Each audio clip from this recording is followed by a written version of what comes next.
नमस्कार, शुभ सकाळ सर्वांना. आता हा काय गोंधळ? चला सांगते. तर माझा एक छोटासा बिझनेस आहे. त्याला आता ऑलमोस्ट 5 मंथ्स कंप्लीट झालेले आहेत. मी घरूनच एक छोटासा बिझनेस चालवते, तो म्हणजे क्लोथिंगचा. येस, माझ्याकडे cord set, saris and 3 piece suit पण असतात. सो जे मला ओळखतात त्यांना माहिती आहे. कलेक्शन ओजस नावाचं पेज आहे माझं इन्स्टाला आणि त्यावरती मी रील्स टाकत असते, की माझ्याकडे कुठले प्रोडक्ट्स अवेलेबल आहेत, कुठले ड्रेसेस आहेत, साडीज आहेत किंवा कॉर्ड सेट्स आहेत. सो मला ऑनलाईन पण रिस्पॉन्स येतो आणि मी ते ऑनलाईन डिलिव्हरसुद्धा करते. माझ्या रील्स तुम्ही इन्स्टाला जाऊन बघू शकता, कलेक्शन ओजस म्हणून. आणि प्लीज गेलेच इन्स्टाला तर फॉलो करायला विसरू नका कोणीच. आणि आता हे सगळं मी आवरते याच्यासाठी, कारण गावावरून आल्यापासून मी हे आवरलंच नव्हतं आणि मला कस्टमर्सचे कॉल चालू झाले होते, कारण कस्टमर घरीसुद्धा व्हिजिट करतात. ज्या आमच्या सोसायटीतल्या लेडीज आहेत किंवा आजूबाजूच्या सोसायटीमधल्या लेडीज आहेत, त्या येऊन व्हिजिट देतात. सो त्यांचे कॉल चालू झाले होते, की पल्लवी तू आली आहेस का, आम्हाला यायचं आहे, व्हिजिट करायचं आहे. सो म्हटलं आता मस्ट आहे की आपण सेटअप पूर्ण रेडी केला पाहिजे. म्हणून मी जे काय पॅक करून ठेवले होते सगळे साडीज, ड्रेसेस सगळे बाहेर काढले, ते अगेन पॅक केले, अगेन ठेवल्या साडीज. आणि जे ड्रेसेस होते जे मला हँग करायचे होते, कारण काय होतं ना, कस्टमर आल्यानंतर त्यांना प्रत्येक वेळी साईज आणि त्याच्यातले ड्रेसेस काढून देणं पॉसिबल नाही होत. मग सगळे मी काय करते, सगळे जे काय ड्रेसेस माझ्याकडे अवेलेबल आहेत ते सगळे हँगरला लावून ठेवते आणि जसं मग कस्टमर येतो त्यांना जे पॅटर्न आवडतं त्यामधली त्यांना साईज मी काढून देते. याने माझं पण काम सोपं होतं आणि त्यांना पण बघायला सोपं जातं. कारण प्रत्येक वेळी एक एक ड्रेस ओपन करून दाखवला ना, की कुठलाही कस्टमर गेल्यानंतर मला ऑलमोस्ट 1 to 2 आवर्स जातात ते ड्रेस व्यवस्थित फोल्ड करून परत अगेन पॅक करून ठेवायला. त्यापेक्षा मला हे जरा इझी वाटलं. सो मग मी हे स्टार्ट केलं.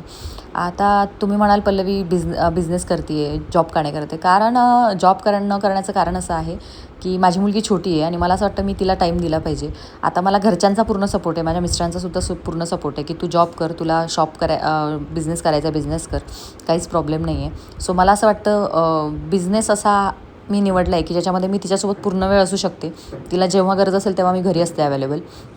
सो हे बेटर आहे. आणि या व्यतिरिक्त मी डान्स क्लास पण घेते, सो त्याच्यामुळे ती तेव्हा पण माझ्यासोबत असते. अशा काहीतरी माझं आयुष्याचं चाललं आहे सगळं. आणि मला असं वाटतं मी हॅप्पी आहे एवढ्या गोष्टींमध्ये, की ठीक आहे, इतके दिवस मी तर काही केलं नाही. म्हणजे माझी फार्मसी झाली आहे, मी M.Pharm कंप्लीट केलं आहे आणि मी जॉब नाही करत आहे. सो मला असं रिग्रेट होत नाही आहे आता, कारण मी जे काय चालू केलं आहे त्याच्यामध्ये मी थोडीशी सॅटिस्फाईड आहे. आणि माझ्यात पेशन्स लेवल ठेवून आहे मी, की थोडंसं पण नाही रिस्पॉन्स मिळाला काही दिवस तरी इट्स ओके पल्लवी. कधी ना कधी ती वेळ येते आणि मला असं वाटतं प्रत्येक बाईने स्वतःसाठी काहीतरी केलं पाहिजे. म्हणजे मला माहिती आहे प्रत्येकजण काहीतरी करण्याचा प्रयत्न करतात, ते आपापल्या परीने करतात, पण इंडिपेंडंट होणं फार गरजेचं आहे.